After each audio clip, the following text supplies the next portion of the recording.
तो guys welcome back to the channel. आज हम लोग क्योंकि प्रीलिम्स बहुत ज़्यादा नज़दीक हैं, इसलिए हम कोशिश करेंगे कि हम प्रीलिम्स के पेपर को, जो कि हमारा 2024 का पेपर एग्जामिनेशन वाला जो पेपर होने वाला है, उसको सॉल्व करेंगे। और उसको सॉल्व करने से पहले मेरी कुछ प्रिकॉशंस है जो आप लोग ध्यान में रखेंगे। ठीक है, फर्स्ट जो चीज़ है, हम अप्रोच के बारे में बात करेंगे। क्वेश्चंस को हम जब अटेंड करते हैं, क्वेश्चंस को जब हम टिक करते हैं, उससे पहले हमारी अप्रोच सेटल होनी चाहिए कि मुझे इस पर्टिकुलर क्वेश्चन में कौन सी अप्रोच यूज़ करनी है। अप्रोच कैसी कैसी अप्रोच हो सकती है? 3 तरीके की अप्रोच हो सकती है। आपकी अप्रोच आइदर नॉलेज बेस्ड हो सकती है, आपकी अप्रोच रैशनल बेस्ड हो सकती है, या आपकी अप्रोच लॉजिक बेस्ड हो सकती है। सबसे पहले तो आपको नॉलेज लगाना है, उसके बाद रैशनल लगाना है, और लास्ट में आपको अगर ये दोनों काम ना करे तो आपको लॉजिक लगाना है। ठीक है, हम तीनों ही अप्रोचेस का यूज़ करेंगे और देखेंगे कि कैसे हम लोग मैक्सिमम आउटपुट को निकाल सकते हैं। Okay, let's start. ठीक है, 2024 का एग्जामिनेशन है, तो हम लोग फर्स्ट उसके क्वेश्चन को करेंगे। 2024 में जो फर्स्ट क्वेश्चन आया था वो हमारा सोलर रेडिएशन के बारे में आया था। ठीक है, सोलर रेडिएशन में क्या पूछा था उसने कि इनकमिंग जो सोलर रेडिएशन होती है, अर्थ उससे ज़्यादा हीट होती है या अर्थ खुद की हीट से ज़्यादा हीट होती है। तो आपको यहाँ पे भी एक बेसिक नॉलेज या बेसिक आइडिया होना चाहिए कि अर्थ जो है, हमारी जो प्यारी अर्थ है, वो खुद की हीट जो है ज़्यादा अब्जॉर्व करती है इन कंपेयर टू जो इनकमिंग सोलर रेडिएशंस होती हैं। अगर आपको ये बेसिक नॉलेज है तो आप फर्स्ट वाले को आपकी अप्रोच करेक्ट होगी, जिससे आप इसको इनकरेक्ट कर दोगे, आप सीधे करेक्ट आंसर पर आ जाओगे।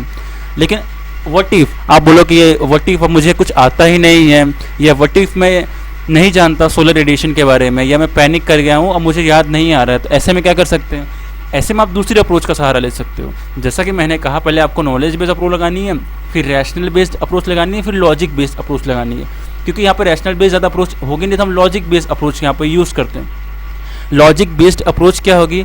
लॉजिक बेस्ड अप्रोच में एक कॉमन फर्स्ट आप रूल याद रखिए कि जब भी कहीं पर ऐसा लिखा हो that this particular thing is bigger than this particular thing is faster than this, ऐसा कहीं भी लिखा हुआ हो तो वो स्टेटमेंट जनरली इनकरेक्ट होती है। जनरली मोस्ट ऑफ टाइम वो स्टेटमेंट इनकरेक्ट होती है। तो यहाँ पर यही लिखा है ना, the atmosphere is heated more by incoming radiation than by terrestrial radiation, तो ये स्टेटमेंट इनकरेक्ट हो जाएगा और आप करेक्ट आंसर पर पहुँच जाओगे। ठीक है, इस तरीके से आप अप्रोच कर सकते हो। हमें ब्लाइंडली टिक नहीं करना है, तुक्का नहीं मारना है, आंख बंद करके टिक नहीं करना है, हमें सिर्फ लॉजिक बेस्ड अप्रोच लगानी है। नेक्स्ट क्वेश्चन पे जाएंगे। तो नेक्स्ट जो क्वेश्चन था वो ट्रोपोस्फेयर के बारे में था। ट्रोपोस्फेयर में यहाँ पे पूछा गया था कि ट्रोपोस्फेयर जो होती है वो इक्वेटर पर उसकी थिकनेस ज़्यादा होती है पोल्स के मुकाबले। ये करेक्ट है, क्योंकि जो पोल्स होते हैं वो ठंडे होते हैं, इसीलिए जो पोल्स के कंपेयर में है, इक्वेटर में वहाँ पर जो मोटाई होती है उसकी ज़्यादा होती है, और इसीलिए इसमें फर्स्ट वाला करेक्ट है कि both the statement are correct and both are explaining each other. और यहाँ पर आपको एक चीज़ ध्यान रखनी कि इस वाले में ज़्यादा लॉजिक नहीं लग रहा है, यहाँ पर आपको एक बेसिक नॉलेज होना चाहिए, और बेसिक नॉलेज का यूज़ करके आप ये वाला क्वेश्चन करेक्ट कर सकते हो। नॉट गोना लाई, लेकिन इस वाले क्वेश्चन में आपका लॉजिक वाला अप्रोच नहीं लग रहा है, या बोल सकते हैं कि एकदम मिनिमम पॉइंट पे लग रहा है। और दोनों ही स्टेटमेंट ऐसी है जहाँ पर चीज़ों को बदलने का या हेर फेर करने का बहुत ज़्यादा स्कोप है। तो ऐसे में टू बी ऑनेस्ट यहाँ पर लॉजिक नहीं लगेगा। हाँ, नॉलेज लग जाएगा, तो मैं इसमें नॉलेज वाले मार्क्स में रखना चाहूँगा, इसको मैं लॉजिक वाले क्राइटेरिया से बाहर रखना चाहूँगा।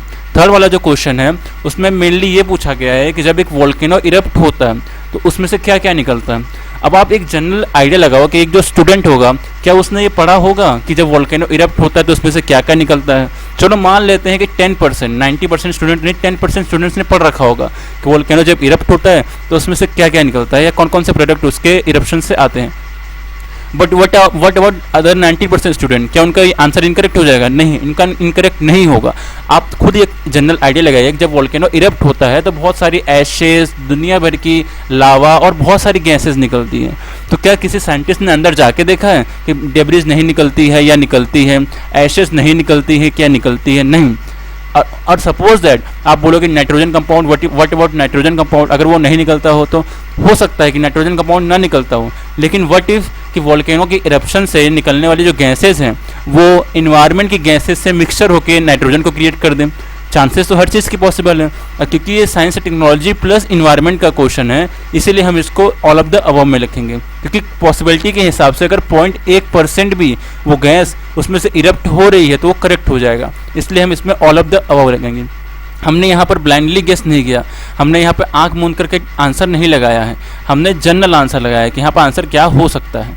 ठीक है, फोर्थ की तरफ चलेंगे। अब फोर्थ वाले क्वेश्चन में आप देखोगे कि इसमें पूछा गया आइसोथर्म मैप के बारे में। अब आइसोथर्म वाला मैप जो है वो तो आपको एक बेसिक नॉलेज होना चाहिए। मैं ऐसा नहीं बोल रहा कि हर एक क्वेश्चन बेसिक नॉलेज लगेगा, आपने देखा कि इसमें आपको बेसिक नॉलेज की जरूरत नहीं थी, आप एक जनरल आइडिया लगा के इसको कर सकते थे। फर्स्ट वाले में भी आपको ज़्यादा बेसिक नॉलेज की जरूरत नहीं थी, उसको भी आप कर सकते थे। हाँ, सेकेंड वाले में आपको बेसिक नॉलेज की ज़रूरत थी। ठीक है, थर्ड वाले में आपको बेसिक नॉलेज की ज़रूरत है। ठीक है, मैं पहली अप्रोच की बात कर रहा हूँ। पहली अप्रोच हमने क्या रखी कि हम नॉलेज से करेंगे, कुछ भी हो जाए पहले तो हम नॉलेज से सॉल्व करने का पूरा ट्राई करेंगे। अगर मुझे आइसोथर्म्स के बारे में पता है तो मैं फर्स्ट को देखूंगा, रीड करूंगा, इफ़ वो मेरे अकॉर्डिंग हुआ तो मैं उसको करेक्ट दूंगा, नहीं है तो इनकरेक्ट दूंगा। इससे फर्स्ट वाला यहाँ पर करेक्ट है। ठीक है, अब आप बोलोगे कि सर व्हाट इफ अगर मुझे नहीं व्हाट इफ अगर मुझे आंसर नहीं आ रहा है या मुझे ये कॉन्सेप्ट याद नहीं, तो हम कौन सी अप्रोच लगाएंगे? तब हम लॉजिक बेस्ड अप्रोच लगाएंगे। लॉजिक बेस्ड अप्रोच क्या बोलती है कि आप ढूंढो कि कौन से क्वेश्चन में कितना ज़्यादा स्कोप है चीज़ों को एक्सचेंज करने का या एक दूसरे से बदल देने का। फर्स्ट वाले में आप देखोगे तो यहाँ पर north over oceans and south over ocean, तो हो सकता है कि इन दोनों को एक्सचेंज कराओ, तो हम इसको एक डाउट बेनिफिट ऑफ डाउट देंगे कि चलिए ठीक है देखते हैं, इस मे भी रख देते हैं कि मे भी ये करेक्ट हो, मे भी ये इनकरेक्ट हो।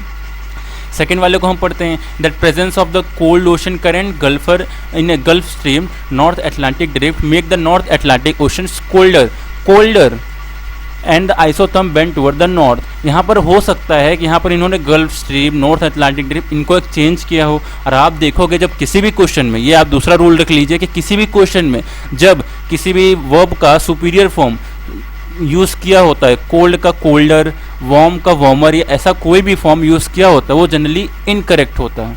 और यहाँ पर आप देखोगे कि यहाँ पर कोल्ड का जो है वो सुपीरियर फॉर्म यूज़ कर दिया गया है, इसकी वजह से ये इनकरेक्ट हो गया है। तो इस वजह से आप बेसिक अप्रोच या बोल सकते हैं कि लॉजिक वाली अप्रोच लगा कर भी इसको सॉल्व कर सकते हो। ठीक है, नेक्स्ट क्वेश्चन की तरफ चलेंगे। नेक्स्ट जो हमारा क्वेश्चन है कि इसमें लिखा हुआ है the largest cocoa producer in the world कौन है। अब इसमें मैं जानता हूँ कि भाई मोस्ट ऑफ बच्चों को नहीं ही पता होगा, लाइक ऑलमोस्ट 19 ऑफ बच्चों को शायद ना पता हो कि इसका आंसर क्या है या कौन से दो नेशंस हैं जो कोकोआ प्रोड्यूस करते हैं। मुझे भी नहीं पता, शायद आपको भी ना पता हो, तो हम एक बेसिक पढ़ते हुए चलते हैं कि क्या कर सकते हैं। यहाँ पर देखेंगे कि आप अल्जीरिया और मोरक्को लिखा हुआ है। ठीक है, मैंने बोला ठीक है ओके, आई डोंट नो, मुझे नहीं पता क्या हो सकता है। बोत्सवाना एंड नामीबिया लिखा है, मुझे नहीं पता क्या हो सकता है। ठीक है, तो मैं सारे ऑप्शंस को पढ़ता हूँ, लेकिन मैंने जब सी वाले ऑप्शन को पढ़ा, अगर आप खुद सोचिए कि अगर जो पेपर मेकर था अगर उसको क्वेश्चन के जो ऑप्शंस थे उसको इनकरेक्ट ही करना था तो नॉर्मल नाम लिख सकता था। उसने अल्जीरिया लिखा, मोरक्को लिखा, बोत्सवाना लिखा, नामीबिया लिखा, लेकिन उसने ऐसे स्पेशल कैरेक्टर वाले एप्लीकेशंस क्यों यूज़ किए? इससे तो उसका टाइम भी जाएगा ना। एक तो उसका टाइम गया, स्पेशल कैरेक्टर ढूंढने के लिए उसको स्पेशल टाइपिंग करनी पड़ी, अलग से टाइपिंग करनी पड़ी। तो ऐसे में आपको ये ध्यान रखना है कि कहीं पर भी जब एडिटर कोई किसी तरीके के स्पेशल मार्क का या स्पेशल टर्म का यूज़ करता है तो जनरली वो ऑप्शन करेक्ट होता है, या फिर हो सकता है आप उससे 50% तक तो पहुँच जाओगे। तो यहाँ पर हम क्योंकि देख सकते हैं स्पेशल मार्क है इसलिए हम सी को टिक करेंगे और आंसर सी ही है।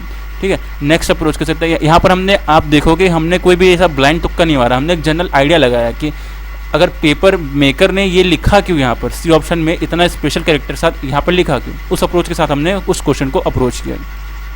नेक्स्ट जो आपका क्वेश्चन है वो आपको नदियों को सीक्वेंस वाइज लगाना है, फ्रॉम वेस्ट टू ईस्ट। अब देखिए मैंने जैसा आपको बोला यहाँ पर ऊपर वाले क्वेश्चन में यहाँ पर आपको किसी बेसिक नॉलेज की ज़रूरत नहीं थी, इसको आप लॉजिक से कर सकते थे, इसको भी आप लॉजिक से कर सकते थे, अब थर्ड वाले को भी लॉजिक से कर सकते हैं, अब फर्स्ट वाले को भी। हाँ, सेकंड वाले में आपको पूरे नहीं बोल सकते हैं, 50% एटलीस्ट नॉलेज की ज़रूरत थी। ठीक है, इसी तरीके का नॉलेज भी आपको 6 वाले में चाहिए होगा, एक बेसिक लेवल ऑफ नॉलेज कि कोसी कहाँ है या कहाँ से कहाँ फ्लो करती है, गंडक कहाँ है, कहाँ से कहाँ फ्लो करती है, घाघरा कहाँ है, कहाँ से कहाँ फ्लो करती है। अगर आपको ये बेसिक नॉलेज है तो आप इसको वेस्ट टू ईस्ट में एसोसिएट कर सकते हो। आप बोलोगे क्या इसमें कोई ट्रिक लगेगी या फिर कोई लॉजिक लगेगा? नहीं, इसमें कोई ट्रिक या लॉजिक कोई एक स्पेसिफाई तरीके से नहीं लग सकता है, क्योंकि उन्होंने बनाकर ही ऑप्शंस इस तरीके से क्रिएट किए कि इसमें जो लॉजिक लगेगा उसका आंसर इनकरेक्ट हो जाएगा। इसमें आपको एक जनरल आइडिया हो कि कौन सी नदी किस साइड से कौन साइड, यानी कौन से एरिया से कौन से एरिया में बहती है, तो आप आंसर इजीली करेक्ट कर सकते हो, यानी बी आंसर पे इजीली पहुंचा जा सकता है। ठीक है, नेक्स्ट क्वेश्चन की तरफ चलते हैं। नेक्स्ट वाला जो क्वेश्चन है वो वेदरिंग के ऊपर पूछा हुआ है। ठीक है, वेदरिंग एक केमिकल प्रोसेस होती है जिससे जो पत्थर होते हैं वो जनरली टूट जाते हैं या उनका एसिडिफिकेशन हो जाता है, पत्थर पिघल जाते हैं, पत्थरों में रास्ते बन जाते हैं, तो उसको हम वेदरिंग बोलते हैं। हमने देखा होगा कि जहाँ पहाड़ों एरिया में जहाँ ज़्यादा बारिश होती है वहाँ पर जो पत्थर होते हैं ना वो घिस चुके होते हैं पानी की वजह से, पानी के बहने की वजह से। तो इसी तरीके का ये बेसिक क्वेश्चन यहाँ पर पूछा है कि रेनफॉल इज, क्वेश्चन नहीं पूछा, यहाँ पर स्टेटमेंट दी that rainfall is one of the reason for weathering of rocks. ठीक है, ये हमें ध्यान में रखना है। फर्स्ट वाला जो स्टेटमेंट होता है वो इस क्वेश्चन को सॉल्व करने के लिए बहुत ज़्यादा इंपॉर्टेंट होता है, क्योंकि आपको फर्स्ट वाले से ही बाकी दोनों स्टेटमेंट्स को एसोसिएट करना होता है। फर्स्ट वाला स्टेटमेंट 100% करेक्ट होता है ऐसे क्वेश्चन में। तो आपको बस ये एक फैक्ट ध्यान रखना है और इस फैक्ट को ध्यान में रखते हुए आगे बढ़ना है। ठीक है, फर्स्ट हमने स्टेटमेंट पढ़ लिया। सेकंड स्टेटमेंट में क्या लिखा हुआ है कि rain water contain carbon dioxide in solution form. हो सकता है कि इन सॉल्यूशन फॉर्म ना करता हो, लेकिन व्हाट इफ कि रेन वाटर 0.00001% भी कार्बन डाइऑक्साइड कंटेन करता है तो ये स्टेटमेंट करेक्ट हो जाएगी। सेकंड वाली स्टेटमेंट में क्या लिखा है, rain water contain atmospheric oxygen. अब ये तो हमें सबको पता है कि भाई वाटर का जो वो फॉर्मूला ही होता है वो H2O होता है, तो मतलब ऑक्सीजन तो उसमें होना ही है, यानी ये भी करेक्ट हो गया। इसी वजह से क्योंकि ये दोनों मिल करके केमिकल वेदरिंग का फॉर्म करते हैं, इसीलिए ये दोनों फर्स्ट वाले को ईजिली एक्सप्लेन कर रहे हैं और इस तरीके से फर्स्ट भी करेक्ट हो जाएगा। मैं यहाँ पर कोई भी आंसर को जस्टिफिकेशन नहीं दे रहा हूँ, मैं यहाँ पर एक आपको अप्रोच बता रहा हूँ कि 7th क्वेश्चन में अगर आपको कुछ नहीं आता है तो आप एक जनरल अप्रोच कैसे करेंगे। हाँ, मैं एक मान सकता हूँ कि हो सकता है कि आपको ऐसा डाउट हो कि शायद ये दोनों एक्सप्लेन ना करते हो, लेकिन एटलीस्ट आप 50-50 में तो आए। आपने ब्लाइंडली गेस करने से अच्छा आप एक अप्रोच लेकर के एक वे में हो, आप एक पथ पे चल रहे हो जहाँ पे आपके आंसर्स करेक्ट आ रहे हैं। इंस्टेड ऑफ गोइंग ब्लाइंडली कि मैं कुछ भी तुक्का कर दूँ, आप एक वे में चल रहे हो, आपने सारे आंसर क्लिक किए हैं, तो आप यहाँ पर भी एक अप्रोच लगा रहे हो कि हाँ भाई कार्बन डाइऑक्साइड कंटेन कर सकता है, ये कंटेन कर सकता है। आपने ब्लाइंडली तो कुछ नहीं गेस किया ना, इसकी वजह से इसका आंसर आपका करेक्ट भी होगा। तो मैं इसको मार्क करना चाहूँगा कि इसको लॉजिक बेस पे कर सकते थे। हाँ, इसको 100% ईजिली लॉजिक बेस पे किया जा सकता था। ठीक है, नेक्स्ट क्वेश्चन की तरफ बढ़ते हैं। नेक्स्ट क्वेश्चन हमें दिया गया है कि इसमें से कौन से जो कंट्रीज़ हैं वो नॉर्थ सी के बॉर्डरिंग नेशन में, अगर आपको पता है कि कौन कौन सी कंट्रीज़ नॉर्थ सी के बॉर्डरिंग नेशन में है, ये बॉर्डर में है, अराउंड में है उसके, तब that is well and good, बहुत अच्छी बात है। वो होना भी चाहिए, नहीं होना चाहिए वो तो बात की बात है, डिबेट का टॉपिक है। पर पॉइंट इस कि अगर आपको नहीं पता है तो क्या, कैसे अप्रोच करूँ मैं। अगर आपको नहीं पता है तो एक अप्रोच, आप तीसरा रूल लिखिए, एक अप्रोच होती है जिससे हम बोलते हैं N-2 अप्रोच। N-2 अप्रोच मतलब क्या होता है, N मतलब जो आपकी वैल्यू होती है। सपोज दैट यहाँ पर हमें 4 फैक्टर्स दिए हैं, अलग अलग 4 कंपोनेंट्स दिए हुए हैं, 4 अलग अलग नाम दिए हैं देश के। ये देश के नाम के अलावा कुछ और भी हो सकते थे, पर वट एवर यहाँ पे देश का नाम दिया हुआ। तो मैं क्या करूँगा, N की जगह 4 को पुट कर दूंगा, यानी 4 को पुट कर दूंगा। देन 4 - 2 = 2, यानी इसमें से मोस्ट प्रोबेबली दो नेशंस करेक्ट हैं और 2 इनकरेक्ट हैं। अब आप बोलोगे ये तो अब ब्लाइंड तुक्का है। नहीं, ये ब्लाइंड तुक्का नहीं है। मैं आपको जो भी ट्रिक्स बता रहा हूँ मैंने ओवर द ईयर्स उनको ऑब्जर्व किया है, उनके परसेंटेज एटलीस्ट 60% प्लस हैं। आप 10 क्वेश्चन में लगा रहे हो, एटलीस्ट आपके 10 में से 7 या 6 क्वेश्चन करेक्ट होंगे और आप नेट पॉजिटिव में रहोगे। तो यहाँ पर अगर 4 आता है तो हमें उसमें से 2 लगाना है, अगर 5 आता है तो 5 - 2 यानी हमने 3 लगाना है, 3 आता है तो 3 - 2 यानी 1 लगाना है। मैं ऐसा नहीं बोल रहा कि आप तुरंत उस पर जाओ।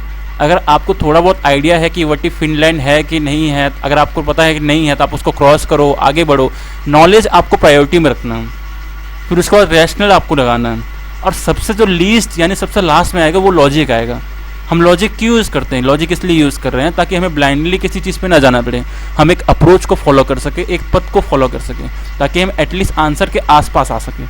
ठीक है, यहाँ पर क्योंकि 4 ऑप्शन है और 4 में से जनरली 2 करेक्ट होते हैं जनरली, तो मैं यहाँ पर 2 करेक्ट लूँगा और आंसर बी मैं टिक करूँगा। एटलीस्ट एग्जाम हॉल में मैं बी टिक करूँगा एक अप्रोच के साथ, और बी करेक्ट होगा।